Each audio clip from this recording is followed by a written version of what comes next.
Assalamualaikum warahmatullahi wabarakatuh. Anak-anakku sekalian yang berbahagia, kali ini pembelajaran ekonomi dengan materi tentang kerjasama internasional. Apa itu sebenarnya kerjasama internasional ini? Bahwa kita hidup di suatu negara tidak bisa hidup tanpa adanya suatu kerjasama internasional. Kerjasama internasional ini yang biasa dilakukan yaitu di bidang politik, ekonomi, sosial, pendidikan, kesehatan, pertahanan, keamanan, dan juga yang lainnya ya. Yaitu mencakup pada Itpolexosbud Hankam ya. Ideologi, politik, sosial, budaya, pertahanan, dan keamanan. Apa sebenarnya tujuan dari kerjasama internasional ini? Ini tiap negara berbeda-beda. Ini salah satu diantaranya yaitu untuk meningkatkan kegiatan ekonomi, sehingga pertumbuhan dan pembangunan ekonomi ini bisa berkembang, ya, seiring dengan perkembangan ilmu pengetahuan dan teknologi atau iptek. Dari kenyataan ini menunjukkan perlunya adanya suatu kerjasama antar negara. Dalam perkembangan dewasa ini, kerjasama dilakukan cenderung dengan tujuan untuk peningkatan perdagangan internasional.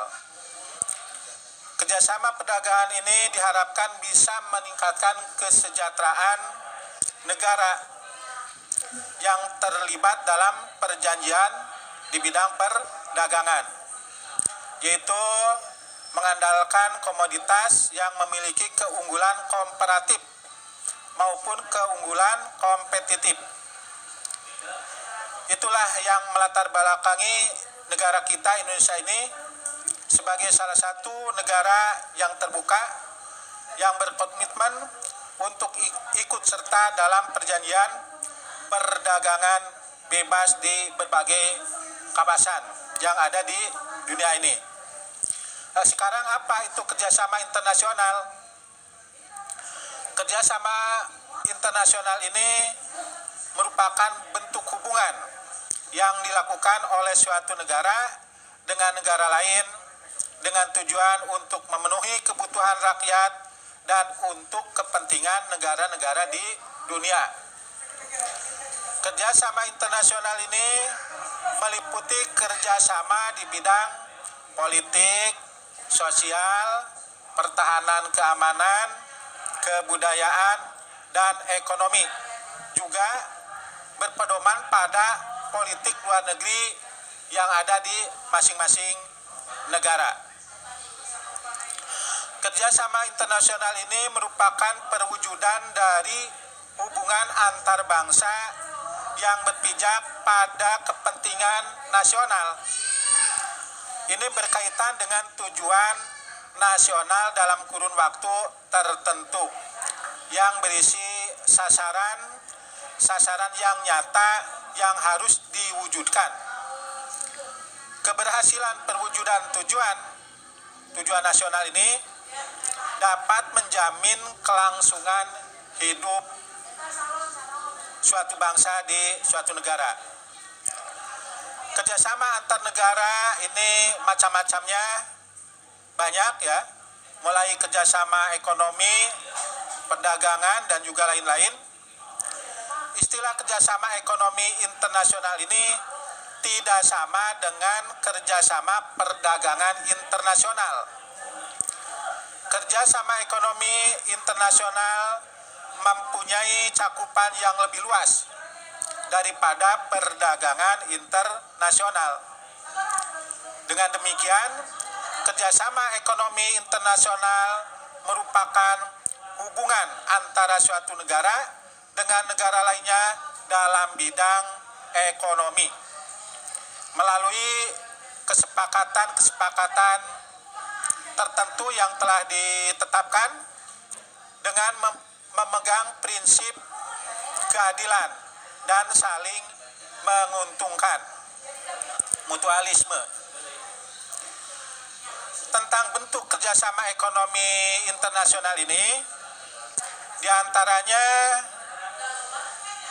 ini kerjasama yang menunjukkan hubungan antar negara dalam bidang ekonomi dengan dasar kepentingan tertentu untuk meningkatkan kesejahteraan ekonomi negara tersebut. Pertumbuhan ekonomi dan peningkatan struktur kegiatan ekonomi internasional. Kerjasama ini berada di bawah pembinaan dan pengawasan salah satu badan yang ada di PBB, Perserikatan Bangsa-Bangsa atau UNO, United National Organization, yaitu Dewan Ekonomi dan Sosial, disingkat ECOSOC, Economy and Social Council. Karena ECOSOC ini merupakan salah satu badan PBB yang mengkoordinasikan pekerjaan-pekerjaan di bidang sosial ekonomi. Lembaga ini di bawah pengawasan Majelis Umum atau General Assembly yang bertugas memberi rekomendasi dalam menangani masalah pembangunan, perdagangan, kependudukan, industri, konservasi energi, ilmu pengetahuan dan teknologi, serta lain sebagainya. Berdasarkan bentuknya, kerjasama ekonomi internasional ini dibagi menjadi 4 macam, yaitu yang pertama, satu, kerjasama ekonomi bilateral. Kerjasama ekonomi bilateral adalah kerjasama ekonomi yang melibatkan dua negara dan bersifat saling membantu. Contoh kerjasama ekonomi yaitu Indonesia dengan Malaysia, Indonesia dengan Cina, dan sebagainya. Yang kedua, kerjasama ekonomi regional. Kerjasama ekonomi regional adalah kerjasama ekonomi di antara beberapa negara yang berbeda di kawasan tertentu. Contohnya yaitu kerjasama ekonomi antar negara-negara di kawasan Asia Tenggara, yaitu ASEAN. Antar negara-negara di kawasan Eropa atau MEE. Lalu antar negara-negara di kawasan Asia Pasifik, yaitu APEC, dan juga yang lainnya. Yang ketiga yaitu kerjasama ekonomi multilateral internasional ya. Kerjasama ekonomi multilateral adalah kerjasama ekonomi yang melibatkan banyak negara dan tidak terkait oleh wilayah atau kawasan negara tertentu. Kerjasama ini bisa dalam satu kawasan ya, seperti ASEAN, MEE, tetapi dapat pula kerjasama antar negara yang berbeda kawasan, seperti OPEC, WTO, dan IMF.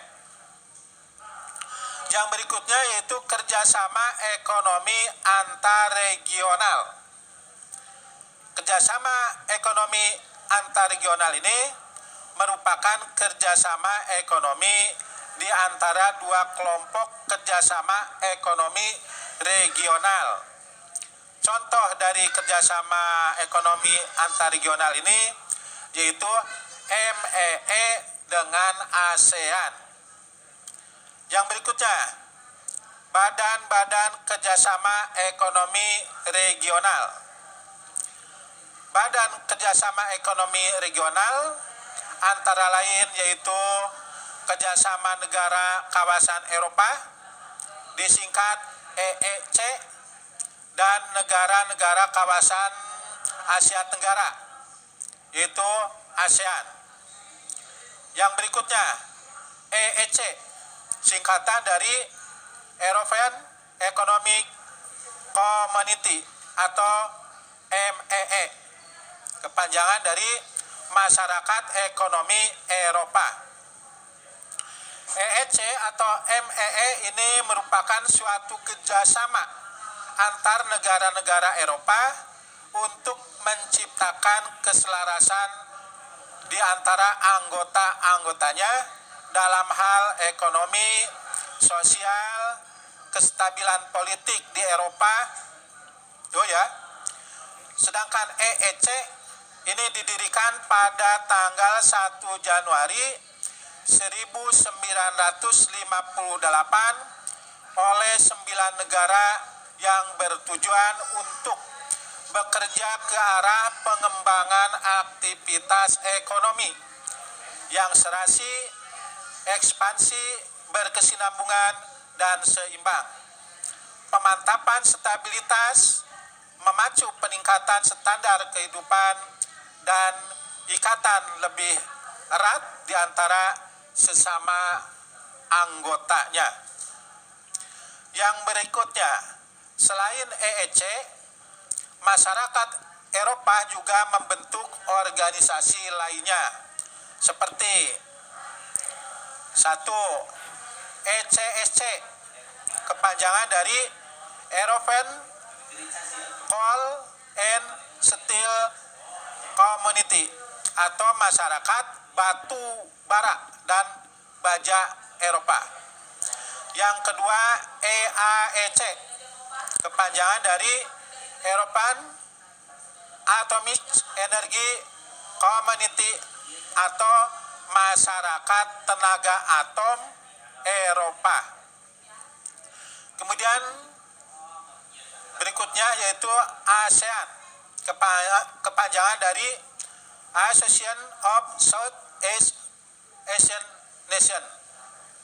ASEAN atau Persatuan Negara-Negara Asia Tenggara merupakan suatu kerjasama negara-negara untuk kestabilan bidang politik, ekonomi, dan sosial budaya. ASEAN didirikan ini pada tanggal 8 Agustus tahun 1967 dengan ditandatanganinya Deklarasi Bangkok. Tujuan dari ASEAN ini ada 3 antara lain. Yang pertama, mempercepat proses pertumbuhan ekonomi, sosial, dan kebudayaan Asia Tenggara umumnya dan anggota pada khususnya. 2. Mewujudkan terciptanya perdamaian dan kestabilan di kawasan Asia Tenggara. Yang ketiga, menciptakan kerjasama yang aktif dalam bidang sosial, ekonomi, dan kebudayaan. Poin berikutnya, badan-badan kerjasama ekonomi internasional. Kerjasama ekonomi internasional antara lain terdiri antar badan-badan yang ada di dunia dalam wadah organisasi PBB, kepanjangan dari Perserikatan Bangsa-Bangsa. Badan-badan tersebut ini antara lain yaitu 1. IMF, kepanjangan dari International Monetary Fund atau Dana Moneter Internasional. Badan ini lahir pada tanggal 27 Desember 1945 setelah diadakan konferensi di Bretton Woods, Amerika dengan maksud untuk melancarkan kembali moneter internasional yang meliputi penetapan kurs devisa. Pemeliharaan kurs devisa membantu negara anggota dalam menghadapi kesulitan neraca pembayaran, memberi saran pencegahan inflasi dan juga hal yang lainnya. Tujuan dari IMF, International Money Fund, yaitu satu, memajukan kerjasama moneter internasional dengan jalan mendirikan lembaga IMF.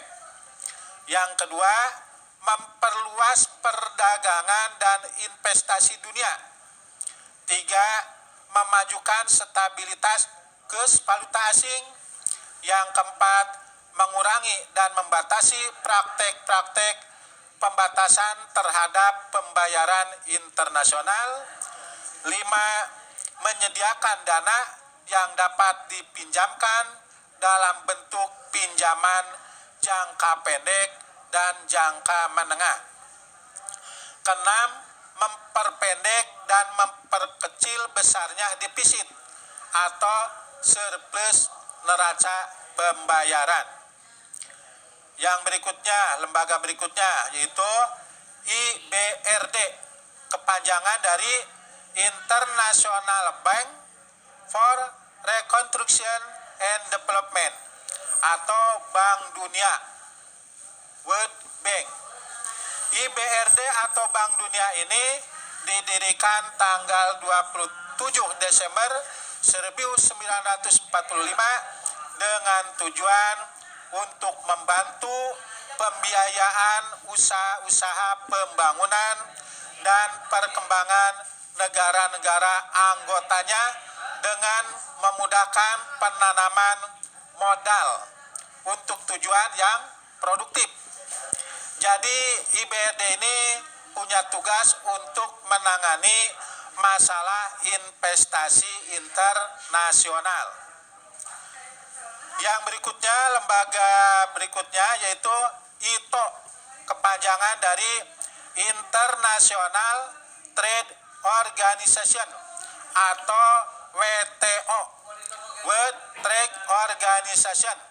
WTO atau Organisasi Perdagangan Dunia merupakan organisasi perdagangan dengan tujuan memajukan perdagangan internasional dengan cara membatasi atau mengadakan peraturan yang bersifat menghambat kelancaran pertukaran barang-barang internasional dan berusaha untuk meningkatkan volume perdagangan dunia dengan cara meliberalisasikan perdagangan internasional. Yang berikutnya, lembaga berikutnya yaitu GATT, kepanjangan dari General Agreement on Tariff and Trade. GATT atau Persetujuan Umum tentang Tarif dan Perdagangan didirikan atas dasar perjanjian di Jenewa, Swiss ya, dengan tujuan untuk mengurangi atau menghilangkan rintangan-rintangan perdagangan internasional, khususnya di bidang tarif, bea cukai yang tinggi yang menghambat ekspor impor antar negara. Prinsip yang mendasari terbentuknya GATT adalah 1. Adjust the most favored nation atau non-diskriminasi.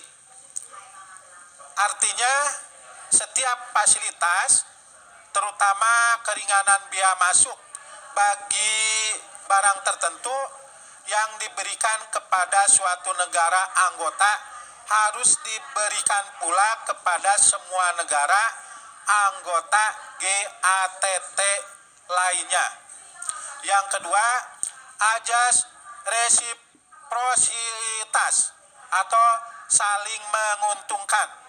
Artinya, bila suatu negara mendapat keringanan dari negara anggota lain, sebagai imbalannya negara tersebut juga harus memberikan keringanan kepada negara anggota lainnya. Berikutnya, yaitu lembaga atau badan ILO, kepanjangan dari International Labour Organization. ILO atau Organisasi Buruh Sedunia didirikan tanggal 11 April 1919 bertujuan menciptakan perdamaian melalui keadilan sosial, perbaikan nasib buruh, stabilitas ekonomi, sosial, dan menyusun hukum perburuhan. Yang berikutnya, lembaga berikutnya yaitu IFC, kepanjangan dari International Finance Corporation. IFC atau Badan Keuangan Internasional didirikan tanggal 24 Juli tahun 1956. Badan ini memberikan pinjaman kepada pengusaha swasta dan membantu mengalihkan investasi luar negeri ke negara yang sedang berkembang. Jadi IFC ini bertugas memupuk perkembangan ekonomi di negara-negara anggota melalui pemberian kredit jangka panjang kepada pengusaha swasta dan pemerintah tanpa ada jaminan. Yang berikutnya, lembaga berikutnya yaitu UNCTAD, kepanjangan dari United Nations Conference on Trade and Development. UNCTAD atau Konferensi PBB tentang Perdagangan dan Pembangunan ini didirikan dengan tujuan mengusahakan kemajuan perdagangan dunia dan mengatur komoditi, hasil industri, pengalihan teknologi, perkapalan, dan lain-lain. Selain itu juga melancarkan perundingan internasional, mengekspor dan mengimpor antar negara industri dengan negara yang sedang berkembang, yang disebut dengan dialog utara-selatan. Yang berikutnya, lembaga berikutnya yaitu IDA. IDA ya, kepanjangan dari International Development Association. IDA ini merupakan perhimpunan pembangunan internasional didirikan di tahun 1960 di Washington DC, Amerika Serikat ya. IDA ini bertujuan untuk mendorong kemajuan ekonomi negara-negara yang sedang berkembang dan memberi pinjaman dengan syarat yang sangat ringan. Berikutnya, lembaga berikutnya yaitu FAO, kepanjangan dari Food and Agricultural Organization. FAO ini merupakan organisasi pangan dan pertanian didirikan tanggal 16 Oktober 1945 bertujuan memajukan bidang pertanian, peternakan, perikanan, kehutanan, pengairan, sistem bercocok tanam, dan juga lainnya. Yang berikutnya, lembaga berikutnya yaitu UNDP, kepanjangan dari United Nations Development Program. UNDP atau Program Pengembangan PBB merupakan suatu badan yang memberikan sumbangan untuk membiayai survei jalan di Indonesia dan menangani program pengalihan teknologi. Yang berikutnya, lembaga UNIDO, kepanjangan dari United Nations Industrial Development Organization. UNIDO ini adalah organisasi pengembangan industri di PBB, didirikan dengan tujuan untuk mengembangkan industri seperti pembukaan lapangan baru di bidang industri, perbaikan sistem industri yang masih ada tentunya ya, dan juga lain sebagainya. Yang berikutnya yaitu lembaga atau badan APO, kepanjangan dari Asian Productivity Organization. Ini didirikan tahun 1961 dengan tujuan yaitu untuk meningkatkan peranan produktivitas dan pengembangan ekonomi. Berikutnya untuk meningkatkan usaha-usaha di bidang kegiatan tertentu, khususnya bidang pertanian dan perindustrian. Lalu lembaga atau badan ADB, kepanjangan dari Asian Development Bank. ADB atau Bank Pembangunan Asia didirikan dengan tujuan meminjamkan dana atau uang dan memberikan bantuan teknik kepada negara-negara yang sedang berkembang. Lalu lembaga atau badan CGI, kepanjangan dari Consultative Group on Indonesia. Consultative Group on Indonesia. CGI ini didirikan bulan Maret tahun 1992, merupakan kelompok beberapa negara yang memberi bantuan kepada Indonesia sebagai pengganti IJJI tanpa Belanda di dalamnya. Kalau IJJI ini ya dari Belanda ya. Ya, yang berikutnya yaitu lembaga atau badan APEC, kepanjangan dari Asia Pacific Economy Corporation. APEC ini didirikan di bulan November tahun 1989, merupakan gabungan negara-negara Pasifik Selatan. Ya, sekarang negaranya sedang berkembang ya, dengan tujuan untuk memperbaiki dan meningkatkan keadaan ekonomi negara anggotanya.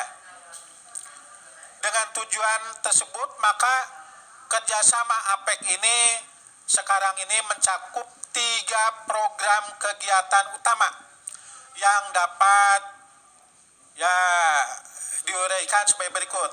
1. Program yang berkaitan dengan upaya liberalisasi perdagangan atau trade liberation. Trade liberalization. Yang kedua, program yang memberikan perhatian terhadap upaya untuk memperlancar kegiatan perdagangan dan investasi. Trade and Investment Facilitation Program. Yang ketiga, program kerjasama pembangunan atau Development Cooperation Program. Di antaranya termasuk program bantuan teknik. Lembaga berikutnya yaitu OPEC, kepanjangan dari Organization of Petroleum Exporting Countries. OPEC atau Organisasi Negara Pengekspor Minyak didirikan pada tahun 1960 dengan tujuan yang pertama, menghimpun negara penghasil dan pengekspor minyak. Yang kedua, menjaga kestabilan harga minyak. Yang ketiga, menghindarkan persaingan antar negara penghasil minyak.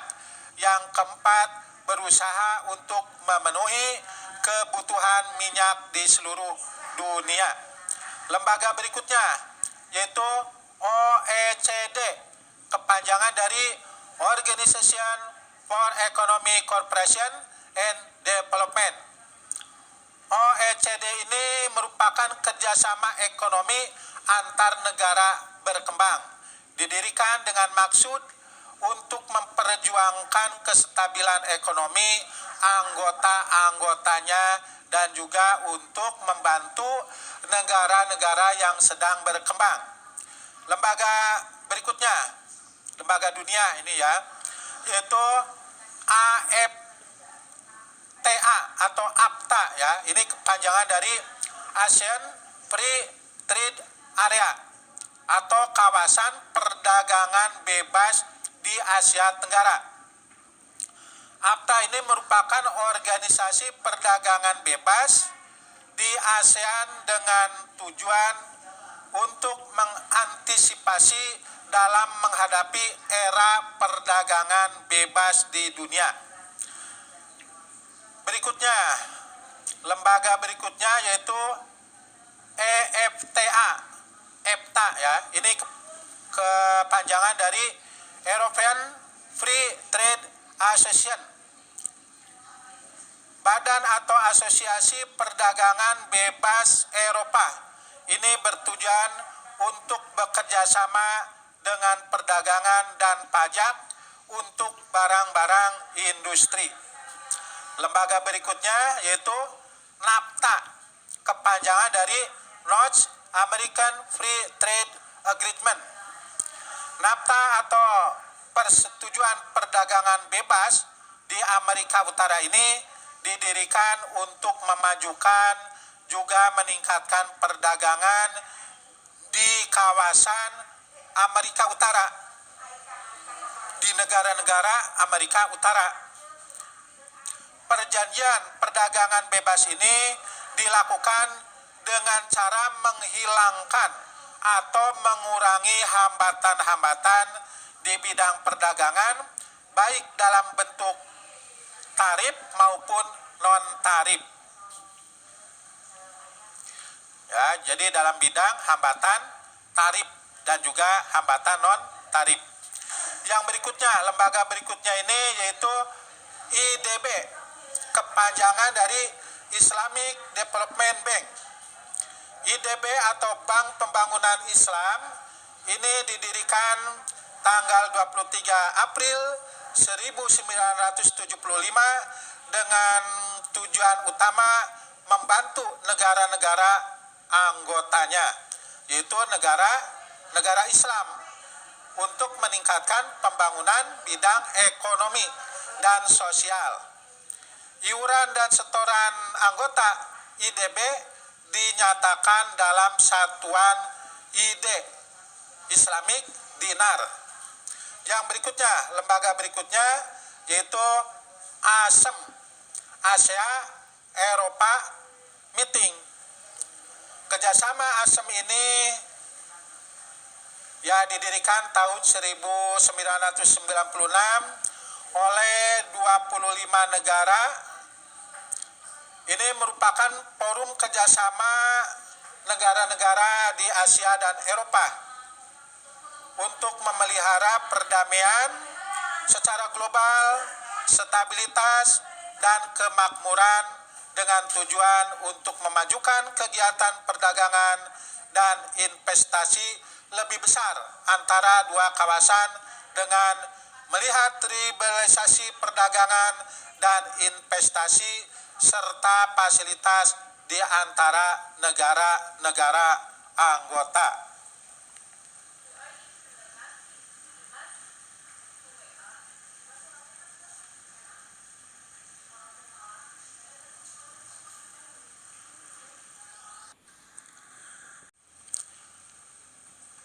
Kerjasama ekonomi internasional ini ya, bidang-bidangnya yang pertama ini satu yaitu kerjasama di bidang pertahanan. Organisasi seperti ini yaitu NATO ya, ini merupakan salah satu organisasi yang dilakukan di bidang kerjasama pertahanan ya. Pola sebelum negara-negara komunis Eropa Timur memiliki negara-negara merdeka, terdapat organisasi Historia ya, Warsawa, Pakta Warsawa dulu nih, yang merupakan aksi sama bidang pertahanan negara-negara komunis, terutama di Eropa Timur. Yang kedua ini yaitu kerjasama di aspek produksi.